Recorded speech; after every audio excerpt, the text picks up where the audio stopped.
कितीतरी दिवसातून आज काहीतरी ऊन पडलं होतं. गोल्यान बंटी सोबतच खेळत होतो दोघांनी. जेच मला पाडू पाडू घेतलंय भाऊ, विषयच नाही करायचा. आता रामकृष्ण हरी मंडळी, उन्हातच पिल्ल सोडून घ्या म्हणजे ते ऊन पण खातेन थोडे. मग आता बाबा जाळी टाकीत होते त्यावर मी पिल्ल पण आणले. पिल्ल पण आता इतके चत्रे झालेत ना भाऊ, हातातून टिकतच नाही, डायरेक्ट उड्या मारित. ह्याच्या पिल्लावर थोडा हमला झाला होता ना त्याच्याच आईचा, ते बी आता नीट झालंय बरं थोडंफार. दुपारी आलो तो कपाशीकडे चक्कर मारायला की बाबा काय कपाशीची हालत आपल्या पिपळाच्या वावराची खालची तर पुरी गेली कामातून.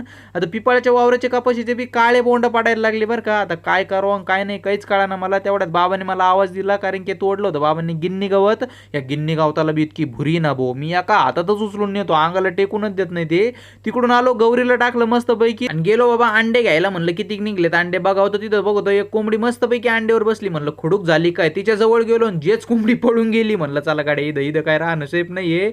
कोंबडी असली खुडूक तर ती बी जायची. तेव्हा आजीने आवाज दिला होता, डाळीचं पीठ करून द्यायचं होतं आजीला. आजीचं डाळीचं पीठ करून दिलं आणि गौरीला परत तू ती आणून टाकली.